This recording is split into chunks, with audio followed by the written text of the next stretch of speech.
This is Lucy James reading for writer Steve Watts. Even by Nintendo standards, Pokemon has been glacially slow to change.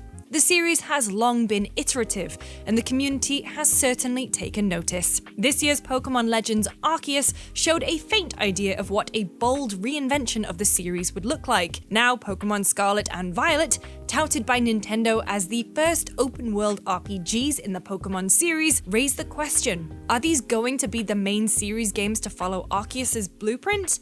The answer is mostly no. But Scarlet and Violet still represent the largest break in the main series we've ever seen.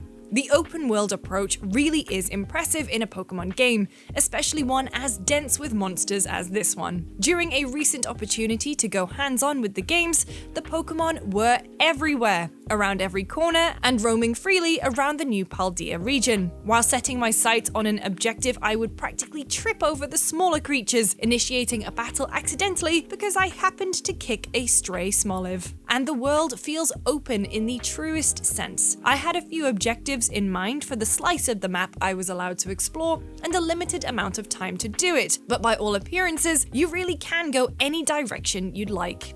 Gone are the narrow routes of past Pokemon games, replaced with Sword and Shield's wild areas, but applied worldwide. The expansive world means that some major changes have been made to battling itself, and in total, these amount to a de-emphasized approach to combat on the whole. Rival trainers will no longer stop you in your tracks to initiate a battle, presumably because that mechanic doesn't work in an open world where you could just go around them anyway. Instead, you can see if an NPC is interested in battling, and then you choose whether to initiate a fight. Similarly, while running into Pokemon starts a traditional battle, you can also just release your own Pokemon to wander the world beside you, and as they follow you around, they'll independently pick fights with wild Pokemon. These auto battles resolve in seconds, passively, earning them XP in the process. Nintendo was sure to emphasize that this is less XP than they'd earn from a traditional battle so as not to break the game balance, but it's a welcome addition if you want the freedom to explore the world without constantly breaking your concentration for a random battle.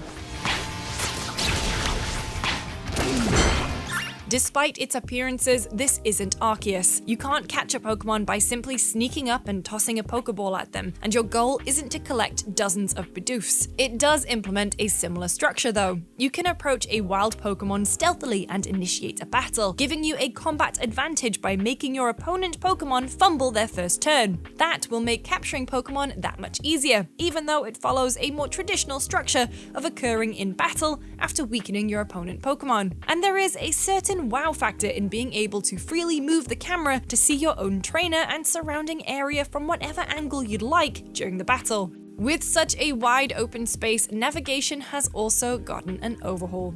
The major additions are the legendary Pokemon, Koraidon and Miraidon. I was playing Scarlet, so I had access to Koraidon, who acts like a lizard mount, complete with the ability to scale walls or glide. This made traversing the environment a breeze, similar to climbing to a peak and then gliding across the vistas in Breath of the Wild. Battles do still initiate when riding on your mount though, and the camera was positioned in such a way that Koraidon's body blocks your view of smaller Pokemon wandering around the open world, so I would often run straight into them too quickly to realize. That may just be something to adjust to in the full game, but it kept me on my toes during the preview session. With my mount in tow, I was given the chance to complete any or all of 3 missions for the 3 core paths in Pokemon Scarlet: Victory Road, the Path of Legends, and Starfall Street. Victory Road is the traditional Pokemon journey that all experienced trainers know well by now. Challenge gym leaders to claim their badges, and ultimately become the Pokemon champion. The Path of Legends has you hunting down monstrously large mutant Pokemon to research their properties. And Starfall Street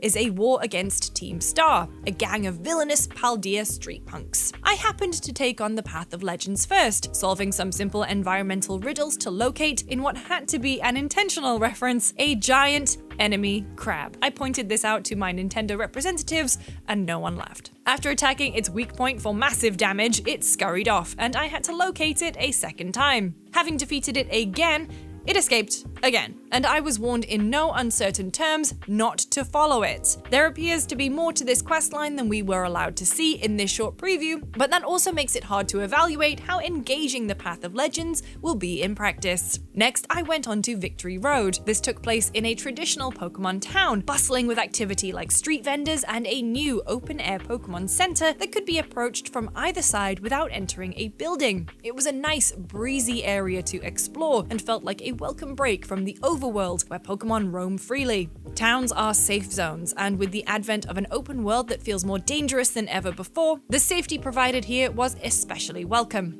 At least in the mission I played, Victory Road has de-emphasized combat too. Pokemon games traditionally had you face a gauntlet of NPC trainers followed by the gym leader, but that has slowly shifted towards environmental puzzle solving over the years, but still with a few low-level trainers to conquer. In Pokemon Scarlet, I faced the gym leader Arceus without a single trainer battle beforehand. Instead, the Artisan Challenge involved a hide-and-seek game for Sunflora Pokemon. Once I proved myself by catching them, and after I took a quick selfie surrounded by smiling, sentient sunflowers, I was allowed to face off against the gym leader in a one-on-one bout near the Old Town Windmill. The setting made this feel appropriately homey, and as always, the quirky personality of the gym leader was a highlight of the experience. Arceus is a capital A artiste who spoke in language more flowery than the sunflowers I had just chased down. With one mission left to complete, I headed toward the Team Star gate, but not before checking out my food options. Food and cooking are an important new element in Pokemon Scarlet and Violet, similar to Arceus, granting you bonuses to factors like frequency of finding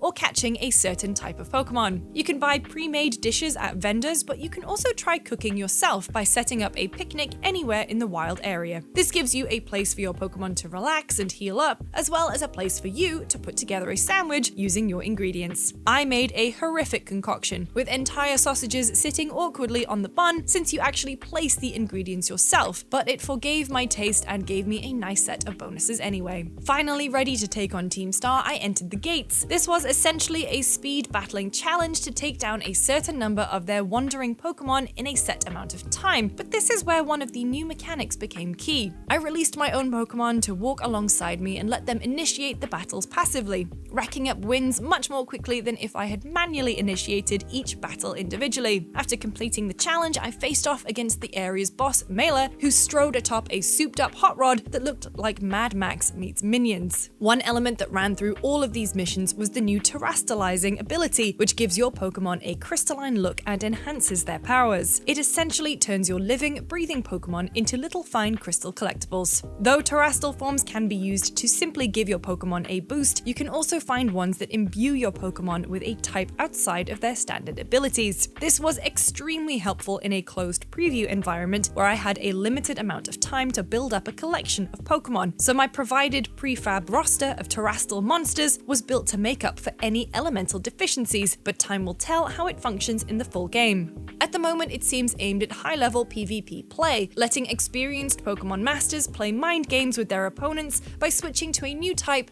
at an unexpected moment. That could be exciting for esports, but as someone who has never engaged much with PvP in Pokemon games, it's not something I would expect to use much myself. The terastal Pokemon are also the major reward structure in the final game type we were able to try, raid battles. These function very similarly to the raid battles in Pokemon Sword and Shield, albeit with a new timer element that ticks down as you battle and puts pressure on your team to complete the match quickly. These battles are tougher than normal, as you'd expect from a raid, but the prizes can be the special terastal Pokemon who have affinities outside of their standard type. That makes them extra valuable and versatile in ways that go beyond simply supersizing them, as in Sword and Shield.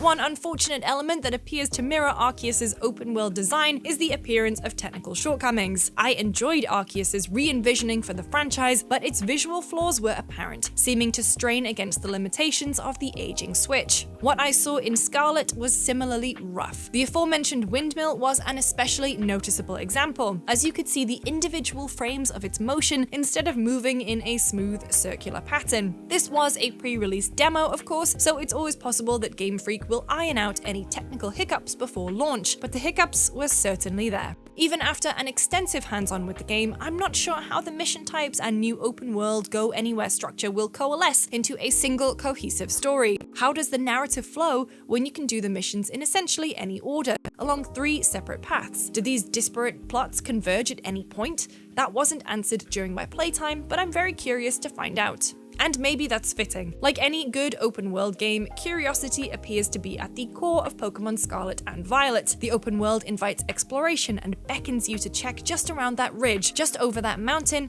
just behind that river. Pokemon Scarlet and Violet are still hewing closely to the Pokemon formula in some key ways, but are shattering the mold in others. If it's successful, this will undoubtedly be the new normal for Pokemon games going forward, and that paradigm shift is an exciting prospect. For more on Pokemon Scarlet and Violet, make sure to subscribe to youtube.com/GameSpot or check out GameSpot.com.